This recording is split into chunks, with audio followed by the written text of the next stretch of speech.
Thank you for coming. My name is Sam Husseini. I'm with the Institute for Public Accuracy. For those of you who are not familiar, the Institute for Public Accuracy regularly puts out what we hope are timely news releases and other information for media. If you're not on our email list or colleagues aren't and you want to be, please give me a talk afterwards. If you haven't, please make sure to get our latest news release about today's events with brief quotes and names and such, as well as an updated advisory about some related events going on tomorrow. Norman Solomon, in addition to founding the Institute for Public Accuracy, has recently founded, not quite recently, but more recently, founded the group rootsaction.org, which is an activist-oriented organization, but bears some similarity to IPA in that it attempts to be independent. One finds that there are quote-unquote activist groups out there who are for torture or for different policies or for unconstitutional actions or not, depending on who's in the White House. Or their orientation suddenly shifts depending on who's in the White House. And IPA, through our 16, 17 years, has attempted to have a very independent orientation, adhering to the underlying principles of things. And I think that Roots Action has done likewise. I'll turn matters over to him, including the honor of introducing the other two speakers today. Thank you. Thank you, Sam. We're all familiar with the term blaming the messenger. What we've seen in the last 9 months is a magnification and exacerbation of such a dynamic, denouncing the messenger, vilifying the messenger, taking away the passport of the messenger, and indeed trying to prosecute and imprison the messenger who, since last June, has provided the American people with the capacity to learn about what's being done in our names with our own tax dollars. In fact, to participate in the informed consent of the governed. We're also familiar in recent years with the saying, if you see something, say something. Edward Snowden saw something, and he said something. He saw the undermining of the free press aspects of the First Amendment. He saw the undermining of the Fourth Amendment. He saw the full-scale assault on due process and other key aspects of the Fifth Amendment. Edward Snowden saw something, and he said something. And in the last 9 months, many millions of Americans have seen what's being done under the cover of the NSA and other intelligence agencies. And 100,000 or so signers are on the petitions that you see over there. And as one of the sheets that have been passed out here gives in some detail, tomorrow Ray McGovern and Coleen Rowley and myself will be presenting that pair of petitions first at the State Department and then at the Justice Department. And we certainly invite you at 11 a.m. In front of the Justice Department for an update briefing on what has or hasn't transpired. We sent letters to Secretary of State Kerry and Attorney General Holder. I've been in phone conversation the last day with the Office of the Deputy Attorney General, James Cole. It appears that Eric Holder is on vacation this week, but evidently James Cole, as second in command, is not. We still would hope to meet with him tomorrow, but in any event, at 11 a.m. we can let you know. We're going to be hearing from Ray McGovern and from Coleen Rowley here in the next minutes. And certainly in the light of the news that has broken in the last few hours, it's clear more than ever that leadership on issues of protecting the First, Fourth, and Fifth Amendments, protecting civil liberties of the United States against the extreme encroachments and attacks by the NSA, that the leadership has come from Edward Snowden. and that our president, who has repeatedly gone on national television and in other venues, claimed in recent months that the NSA and indeed the entire US government is not, as President Obama said, spying on the American people. That the credibility of the White House is through the floor, and the credibility of Edward Snowden continues to ascend.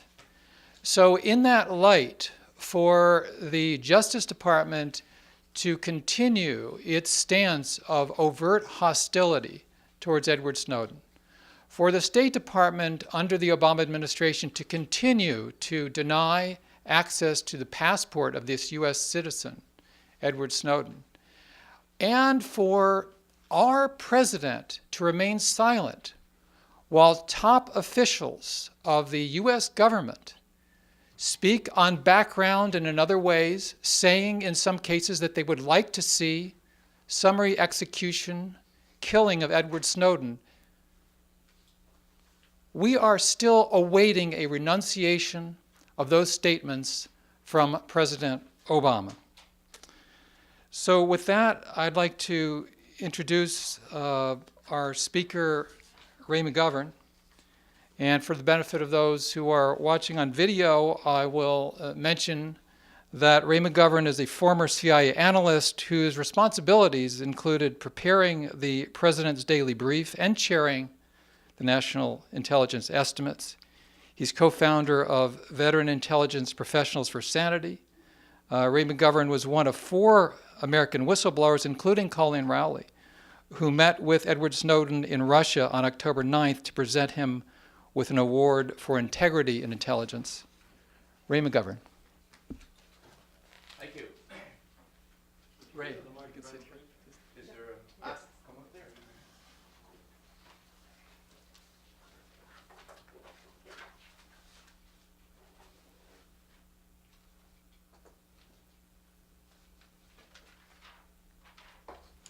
Thank you. Can you hear me okay? Good. It's not everyone that's put in the position of having to defend a Nobel Prize laureate, but that's where we're in position today. As you know, Edward Snowden has been nominated for the Nobel Peace Prize. He's also been elected by the students at the University of Glasgow to be their rector. So it's a sort of an odd circumstance to be in the position of having to defend him from the establishment here in Washington. But that's what I'm going to try to do, just to give you enough information so that you know that there's another side to this very interesting story. Now, I'd like to begin by citing those folks that have really spoken out against Snowden, who call him a traitor or call him a whatever, a narcissist. You know, my definition of narcissist doesn't fit a fellow who stayed out of the limelight for as long as he could. And I'd just like to tell you that when Coleen and I and Tom Drake and Jesselyn Radek, when we saw Ed Snowden on the 9th of October, I don't know about the others, but my intent was to find out if this fellow was the real deal.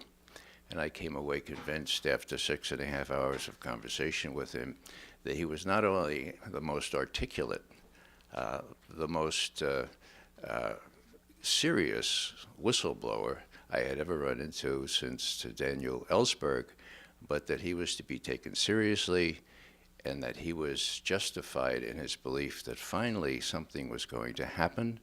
And when we see the president saying, as my son says when I'd say, I thought I told you to take out the garbage. He's, oh, he's just about to do that, just about to do that. Well, there was a lot of garbage in the NSA, and the president would have us believe, he's just about to fix that. He was going to do that anyway, right? He's going to do that anyway. Give me a break.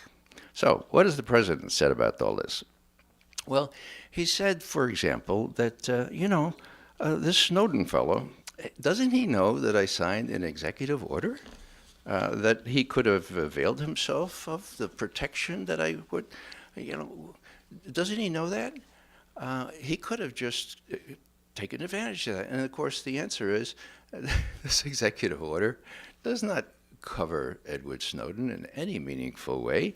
The protection says that he must go to the committees in Congress who are thoroughly complicit in all this activity, or he should talk to the Director of National Intelligence, who, on the 12th of March last year, when asked, is the National Security Agency collecting any data of any kind on millions or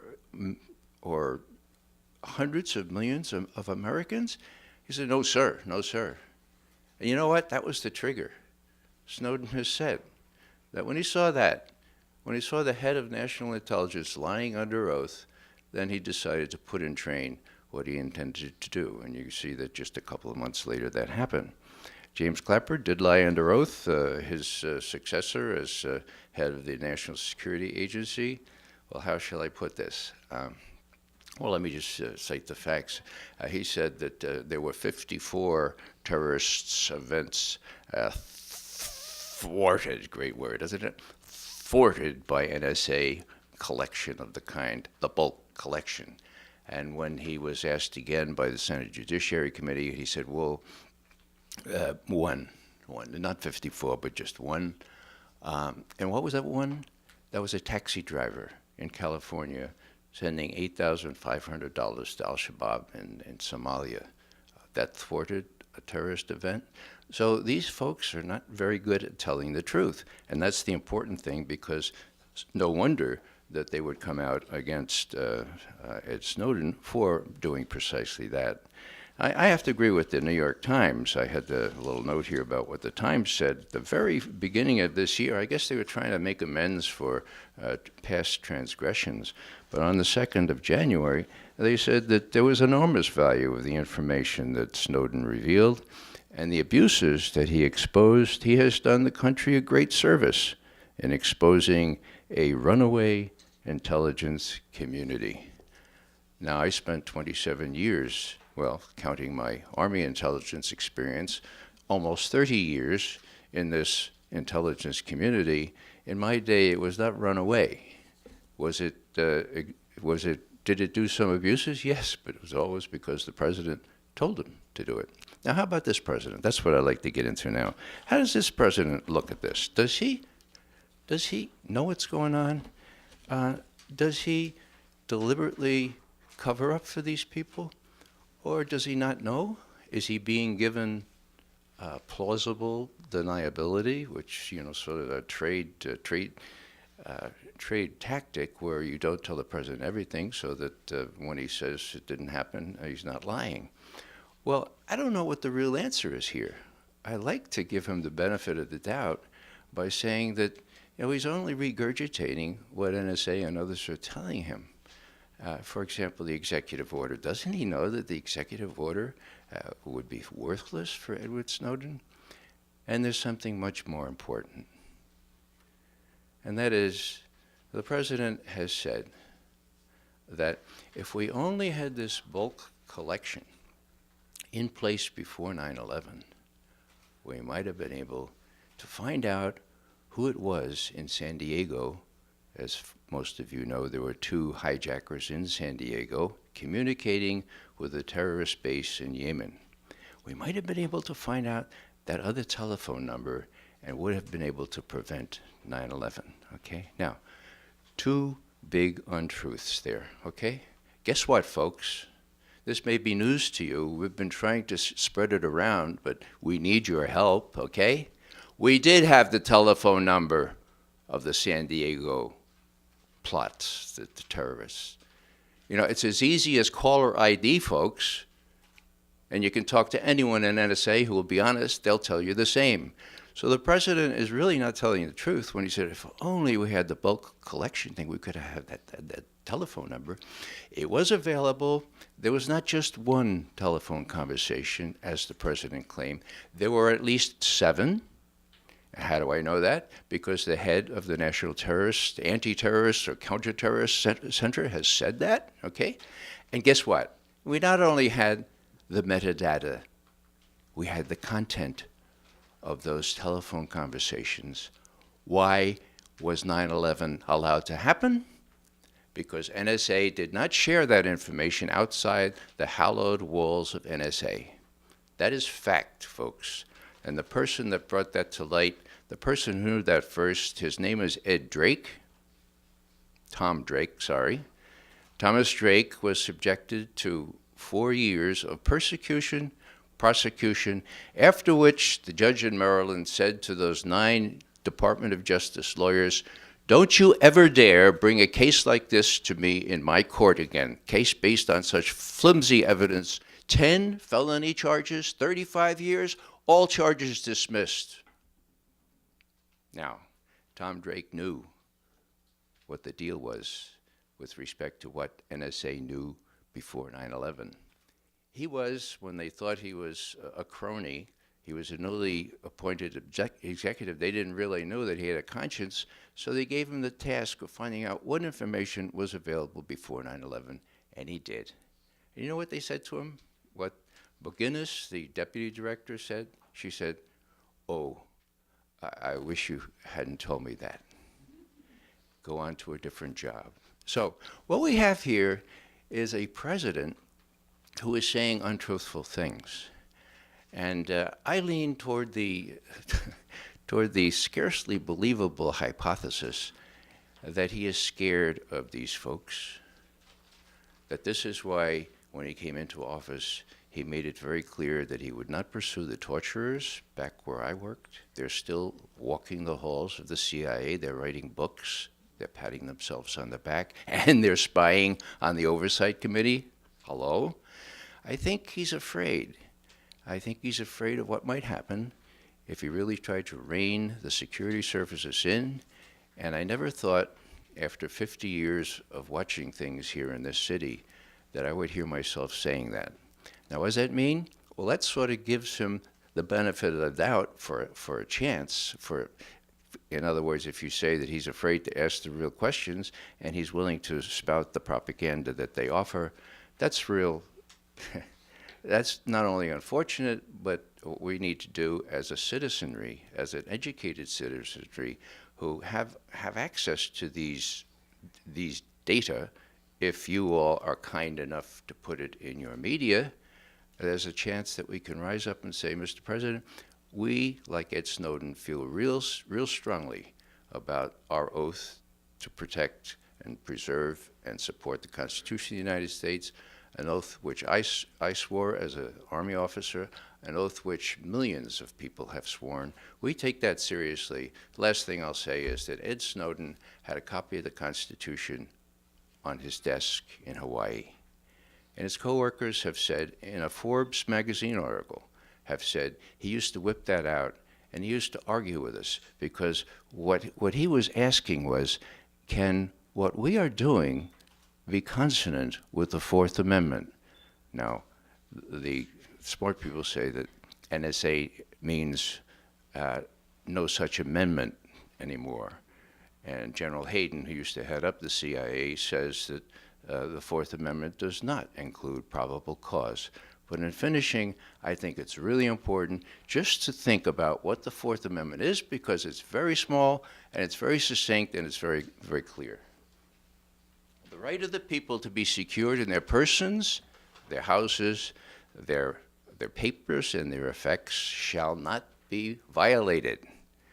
And no warrant shall issue except upon probable cause, supported by oath or affirmation, and particularly describing the places to be searched and the people or objects to be seized, period, end quote.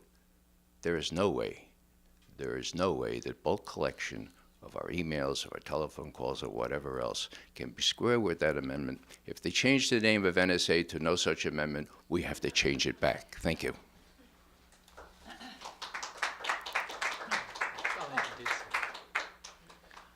Our next speaker before we go to your questions is Coleen Rowley. She's a former FBI special agent and division counsel who wrote a memo in May of 2002 to the FBI director which exposed some of the FBI's failures pre-9/11.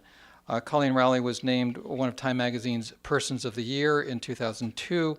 She also wrote a memo to the FBI director, again dated February 2003, with some hard questions about the reliability of the so-called evidence being cited to supposedly justify the impending invasion of Iraq.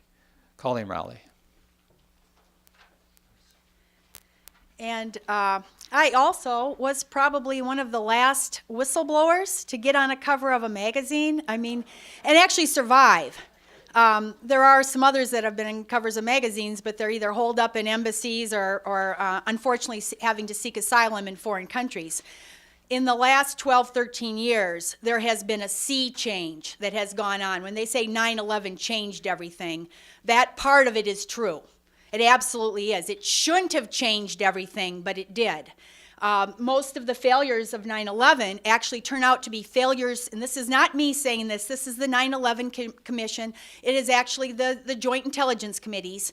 They found that it was the failure to share information, not only inside agencies, as the case I wrote about Moussaoui was, blocking, stovepipe blocking, but also between agencies. The CIA knew that those two hijackers had come into California, and they didn't tell the FBI until a couple of days before 9/11. Okay, so the FBI is like, why didn't we know this? We could have stopped 9/11. There were many ways that 9/11 could have been prevented. The last failure to share information of 9/11 was failure to share information with the public, because actually it turns out most of our recent terrorist attacks are actually stopped by fellow passengers, by street vendors in New York City. It does require people to be vigilant, but if they don't know what's going on, if the government keeps all of this information secret. So on top of a persecution of whistleblowers that has gone on, I tried to explain before the session started that the difference between being a good whistleblower and going through channels is that they've grabbed the 1917 Espionage Act that is way overbroad. It's unconstitutional because it actually stops the press too. It actually says the publication of information or even the reading of information. The last two sections of this 1917 Espionage Act were never, ever enforced because it's pretty well known that they're unconstitutional. They were never enforced after Ellsberg. Very rarely were they ever even attempted to be used, even in true leak cases. Now they're using it to keep the truth from coming out. And they are not only threatening life in prison, but that law entails execution, so it's not far-fetched to be threatening execution. These things really need to be fixed. And I wrote yesterday an article, and it was inspired by a cartoon. You can check it out on a few websites. I'm a Huffington Post blogger. I'm one of you in a very slight way. But I wrote this article called NSA ... no problemo until. And I think we are at that until moment. The cartoon is funny because it starts off with the NSA putting its antennas up and spying, and Congress says, go ahead. And then the second frame is more antennas are up spying in different directions, and the Congress says, okie dokie. And then the third frame is lots of antennas spying all over, and Congress says, no problemo. The fourth frame is one of those antennas has swung around now to be spying on Congress. And when you're at that moment, Congress says, hold it right there. I think that's what we saw 2 weeks ago when Dianne Feinstein gave a very dramatic speech about the constitutional balance of powers, that the framers in their wisdom, as well as the First Amendment, freedom of speech, freedom of association, freedom of press, and Fourth Amendment rights against unreasonable seizure, they created a balance that one branch should have oversight over because power corrupts. And they realized after King George, after the experience, that they wanted to have this balance built in, that they wanted to have independent oversight so that this would not get out of control. And if you have agencies now, after 9/11, the new FBI director, poor guy, he was only 9/11 director for 1 week before it occurs, And then, of course, it changes everything, and he's immediately thrust in the midst of some of these orders that occurred right after 9/11 for warrantless monitoring, orders that would allow torture, violation of Geneva Conventions, all this whole series of things. He gave a speech, Director Mueller, to the ACLU about a year or so after, maybe 2 years. Many people were afraid that because of what had happened, there would be this great overreaction, and that we would go right back to COINTELPRO of the 60s, where they spied on Martin Luther King, etc. So he gave a speech, and he assured everyone in the ACLU audience that this would not happen. He would prevent it and stop it from happening. And of course, I won't say that he was lying like Hayden or whatever. Of course, this was early on, and he probably didn't know how this would all progress himself. And then when he's caught up in it, it just starts building, and it reaches a point, just as we saw at the end of Vietnam. I think we're at this moment now. We're at this until moment.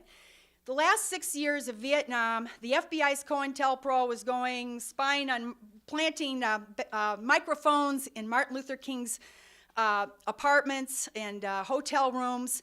The NSA had a program, Minaret, and the CIA had a program, Chaos.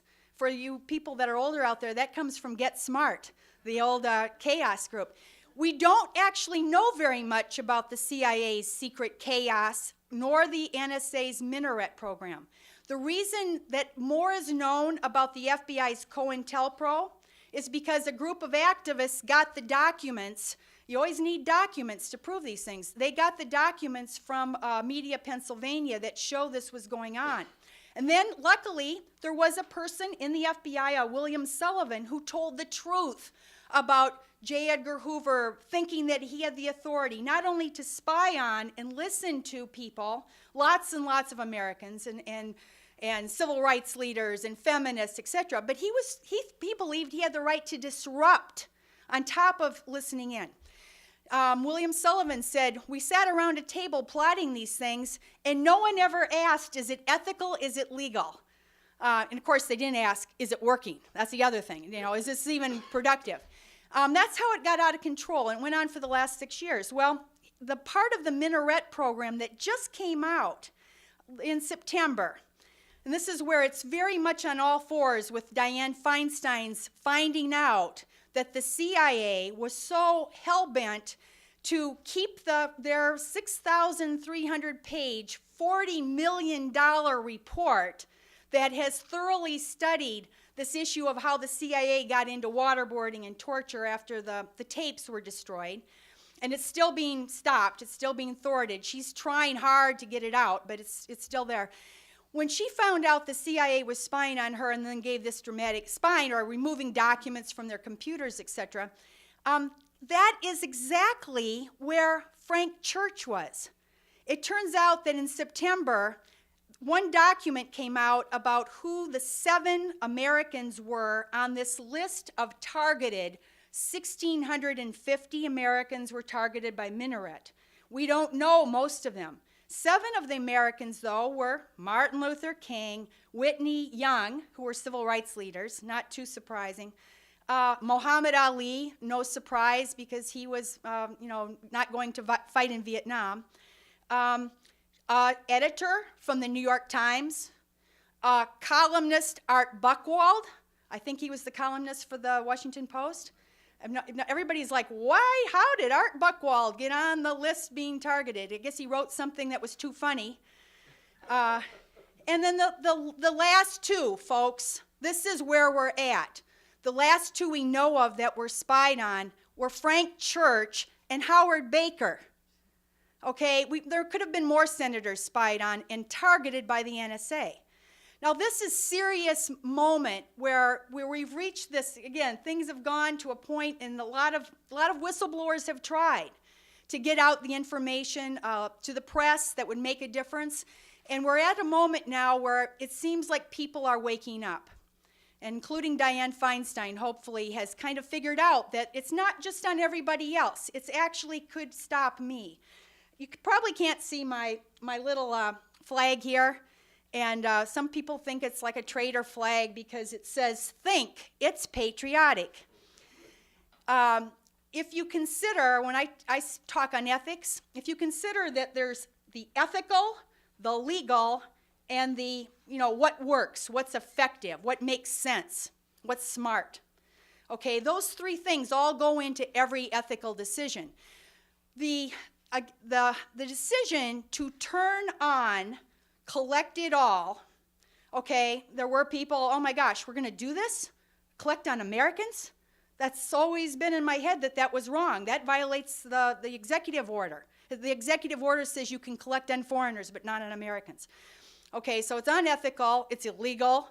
Okay, the last part of this is that what Ray brought up, which is that there hasn't been, for the billions and maybe close to $1 trillion that have been spent on this massive dragnet, the bulk collection that Obama is going to maybe rein in, that he talked about yesterday, to rein in, to make it more targeted. Very good first tiny baby step. I would say it's just a baby step forward. It's a good one to rein that in, the telephony metadata. But Edward Snowden's documents show that there's at least a couple hundred more that have already been revealed by journalists. And some of those didn't get as much play, but they're actually of more concern. And so at the end of my article, I think that it would be ideal, let's hope the spirit of Frank Church is in the room here who can understand this. It would be ideal for a new church committee type investigation to occur. And Edward Snowden should be the first witness. He should be the first one to be called back to tell what he knows, as well as other CIA, NSA, and people should be given the freedom to tell the truth now, instead of being stopped, threatened that if they're an insider threat, in government they call it an insider threat if you raise your hand with a suggestion. If you're under this kind of suspicion, and you're Frederick Whitehurst at the lab, and you realize that the FBI lab is not accredited, and you become a little complainer about this, they're gonna report you now to the Insider Threat Program. And so this has gone way too far. For good government, we need to tell the truth about all of this. We need a full airing in the church committee, and then the executive and Obama, Congress all need to work together in a bipartisan way and fix this and get back on the right path. Thank you, Coleen Rowley. And now, who has questions? Yes. Yeah, I'm Charlie Clark with Government Executive. Mr. McGovern, can you talk about what steps Edward Snowden considered in-house before he went to the press? Yeah, his coworkers attest to the fact that he complained, okay, not only to them, but to his superiors. He was told, forget about it. Forget about it. Don't you like it here in Hawaii? $6 million? Come on, Ed, forget about it. Well, he wouldn't forget about it. He's made it very clear that he took that oath to support and defend the Constitution of the United States against all enemies, foreign and domestic, very seriously. Is he extraordinary? Unfortunately, he is very unusual. There are only one and maybe 100 or 1,000 that would do that. But you know what? Our government, the NSA and others, cannot do this work without these highly technical people. And if only 1 in 100 or 1,000 or 10,000 have a conscience and consider oaths sacred, then the governments are in trouble, and they know that. That's why they're going so fiercely against Ed Snowden. And whistleblower protection, there's an ideal about how it should work if you have an inspector general. And since 1989 or so, the laws have embodied this ideal. And then when in practice it doesn't work for different reasons. If you have a wrongdoing that is just one level above you or two, and even serious wrongdoing. I had a whistleblower test that it has to be significant. You have to be motivated. That's one of the key things. There's a huge difference between a so-called traitor and a whistleblower. The key is motivation. Robert Hansen and the FBI, the spy, Aldrich Ames and the CIA, were spies because they were absolutely selling the secrets in order to make themselves rich and to help an enemy country. Very different than when you're Frederick Whitehurst or Coleen Rowley or Daniel Ellsberg or Edward Snowden. Very different motivation.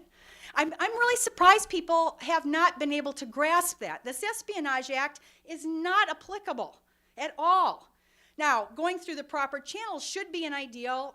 Unfortunately, since this has all started, some inspector generals who have tried, General Taguba, who tried to investigate the issue of torture, they are only at, Taguba was a 3-star general. So if people were above him at a higher level where the orders were given, it's really impossible.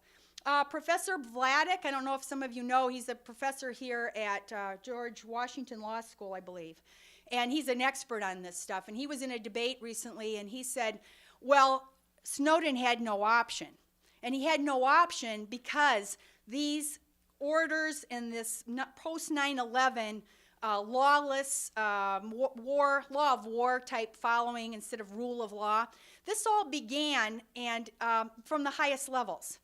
And when the orders have come down from the highest levels, it's not going to help you to skip a level and expose wrongdoing.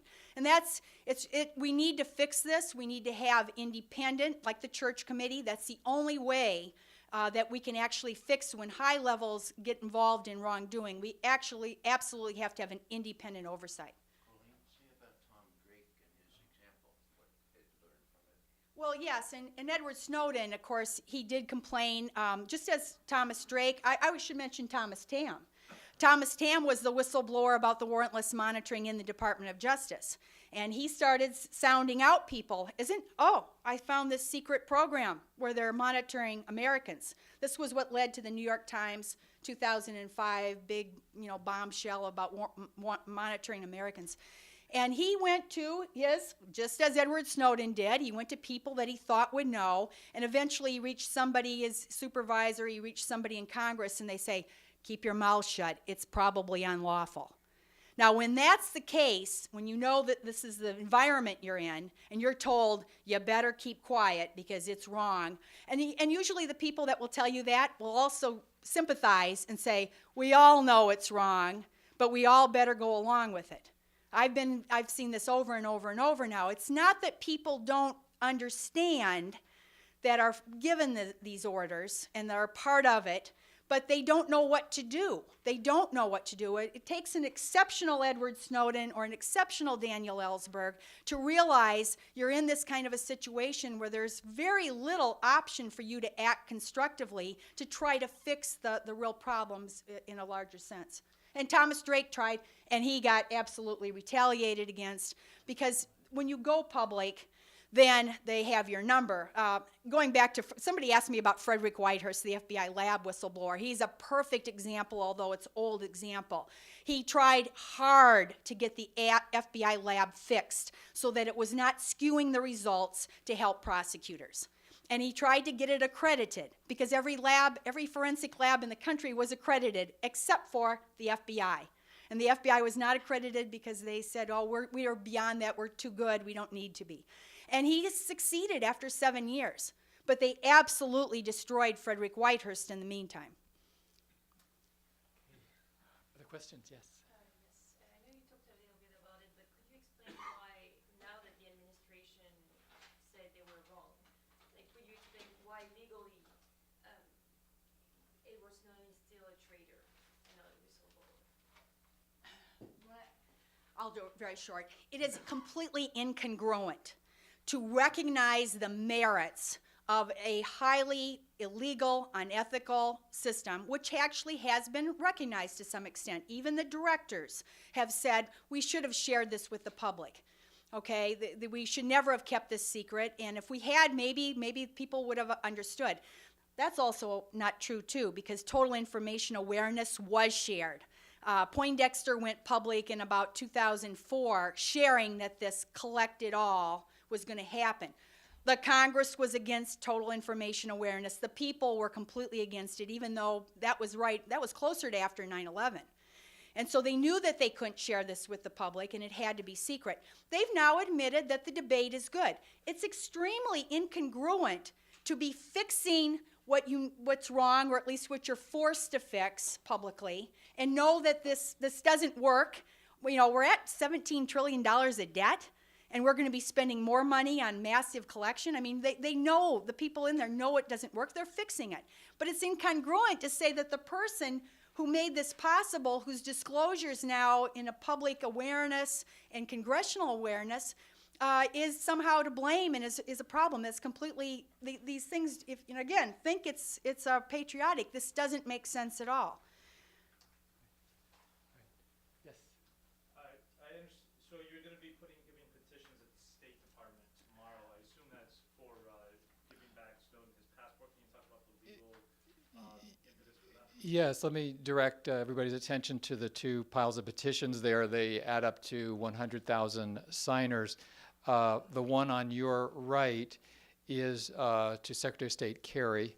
We're going to be presenting the petition at the State Department building in Foggy Bottom tomorrow morning. And then later in the morning, we're going to be taking the other petition, which is addressed to Attorney General Holder as well as President Obama, over to the Department of Justice building. And then, as I said, at 11 a.m., we'll be doing a briefing on the Constitution Avenue side of the Department of Justice building. So that's 11 a.m. tomorrow morning. In terms of the passport, as you may remember, it was almost exactly 9 months ago when the last stretch of time, it's a little murky on exactly when the passport was revoked, but late June as Snowden was exiting Hong Kong. And we hear this calumny that somehow he ran to Russia, but it's a reflection, and actually in the pass out of the top sheet of these petitions that you have, I think one of the many thousands of eloquent signer comments alludes to this. This was the last place that, as things worked out, was safe for Edward Snowden to be, and that was Russia. And so the U.S. government was directly complicit and responsible by confiscating and revoking Edward Snowden's passport for having him be stuck in the airport in Moscow and be left with no other option. Now, it is true, to be fair, that Snowden did have another option. He could have come back to the United States and gotten the kind of treatment that Private Manning got, which was, according to one UN report, borderline, if not over the border of torture. And how much did you hear from Private Manning, now Chelsea Manning, then Bradley Manning, during and after his arrest and throughout his captivity? This is an effort to silence, through revocation of the passport, through forcing down an airliner of the head of a sovereign government in Latin America, as you may remember last summer. The Attorney General of the United States and the President of the United States are clearly today, just as they were 9 months ago, hell-bent on flipping over every rock and pulling out all stops to apprehend, if necessary by their lights, apparently even abduct Edward Snowden. And one of these petitions directly addresses that question. So the revocation of the passport and this continuing stance from the Obama White House, particularly ironic now during the news of the last day, that approach to Edward Snowden continues unabated, and it continues to be reprehensible. Yes? According to Ray, you mentioned something about the CIA investigating Obama, and Obama is being upset by this. I forget exactly how you put it, but I wonder if you want to comment about what I've uncovered, that Obama and his mother both had extensive connections to the CIA in the 70s and 80s. I mean, their association with CIA friends was repeated. His mother worked for 5 different CIA fronts. Can that be a coincidence? So I wonder if you have any thought about that. I haven't thought very much about it, Bill, and thanks for raising that. Those are interesting factoids. Now, when I look at the CIA and Obama, I ask myself first and foremost, how could a person who railed against torture and all the other abuses of the Bush administration, how could he let them all walk free? Was he afraid of them? Well, it's become increasingly clear that he was and that he is. Why did he let James Clapper, who lied on the 12th of March last year and said, no, the NSA is not collecting any data on Americans? He's still the Director of National Intelligence. It's really hard for me to believe that, but he is. General Alexander has been allowed to retire. So the evidence is fairly clear to me that Obama bit off more than he could chew, and that if he was going to be this afraid, was going to be this afraid of the CIA and the NSA, that he really shouldn't have run for president, because it takes guts to stand up to these folks. It's been a long time since presidents have, and what you see now is explicitly what the New York Times has said, a runaway intelligence organization responsive to no one, and that's a clear and present danger here. We're going to go through some last questions, and then I'll remind you, we have the room after the news conference. If you want to do one-on-one interviews, you're certainly invited. Other questions? Yes. Yes, Mr. McGovern, I got a couple more questions. You're Cliff Kincaid, Accuracy in Media. I'm sorry? My name is Cliff Kincaid with Accuracy in Media. Right, Cliff. Your statements were Obama is scared of these folks. Mm-hmm. I think he's afraid of what might happen. Mm-hmm. Now, in the same room a couple months ago, somebody named Russ Tice, who was introduced as a former NSA analyst and now whistleblower, Right. said that in 2004 he had held in his hand NSA documents indicating NSA surveillance of Barack Obama and his wife, that they had his phone numbers and other materials. Mm-hmm. Do you believe that story? And if that's true, why were they monitoring Obama? What is Obama afraid of coming out? Well, you've heard Ed Snowden say that if he had the president's email address, he could easily hack into it. Okay, that's enough for me. He's reiterated that, and we don't need Russ Tice to tell us that the president himself, from him on down, they're vulnerable to this bulk collection. And you know why the president doesn't have the guts to stand up and say, no, that's too far. You shouldn't lie to Congress, and you shouldn't lie in general. And Brennan, if you did what Dianne Feinstein says you did, you're out of there. Why does he not? Well, I'll tell you a little vignette. Before the last election, the president of the United States was having dinner with a group of progressives, 12, 13 progressives. And they're beating up on him, saying, you're supposed to be progressive. How can you let all this happen? And you know what he said? He ran out of patience. He stood up and he said, don't you remember what happened to Dr. King?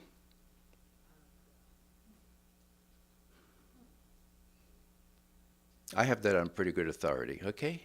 So, well, I know what happened to JFK. I mean, just read JFK and the Unspeakable, and you'll see that Obama would have ample reason to be afraid. And that's a sad commentary on the state of affairs in this country. Any last questions? Anybody in the back? I think we have one more then, and we'll end at that point. Yes. Andrew Craig, I'm the author of the book Presidential Puppetry that covers a lot of this area. My question is, various reforms suggest shifting surveillance burdens, duties between the government and the private sector. And I wondered what some of the panelists might think of the value of that, given that Edward Snowden worked for CIA, NSA, and later for Carlyle Group, Booz Allen. I think the burgeoning of all of the private contractors, obviously Eisenhower warned about the military-industrial complex a long time ago, way before it got worse and worse and worse in all of the private people. And when I was in the FBI, we had very little private intelligence people. That all changed after I retired. And there's a lot of problems with private entities working even under the so-called supervision of an agency. They don't have any accountability because their bosses are someplace else. They're not even working as in government service for the good of the country. Their loyalty is not to the citizenry. Their loyalty is to the profits and to their corporation. So what I've often said is, government can have its own problems and challenges, corruption of government, and corporate concerns have their own challenges. They're in it for profit. The worst of both worlds is combining them. And it actually escalates what the threat of each of them is. We know that the private world is already spying for purposes of consumer habits and all this. They're gathering this information. And the government has its own rationale for spying. They say it's on terrorists, although it doesn't work. And then you combine the two of those things, I think you're asking for problems. I think that they should be separated. Just a little footnote here. As you can probably tell, I'm scared, right? I was born before World War II, and I grew up with all the tales of what happened with fascism. Now, I've been told, don't use the F word, McGovern. Don't use they usually mean the four-letter F word. But I've also been warned not to use fascism because people identify that with the Holocaust, and then I'll be called anti-Semitic. Fascism and the Holocaust are separate and distinct things, okay? Now, when you get, as Eisenhower said, the government and the industrial complex, which now takes the form of multinational corporations, which also control the media. Let's face it, folks. Let's see what kind of coverage we get tonight, okay? The media, parts of the Congress, which is now shown to be true, even parts of the judiciary, these 15 bogus judges that approved 36,000 FISA requests and turned out 11. When you get them all entangled here, you have something very much approaching what Benito Mussolini defined as fascism. Do not blanch before the word.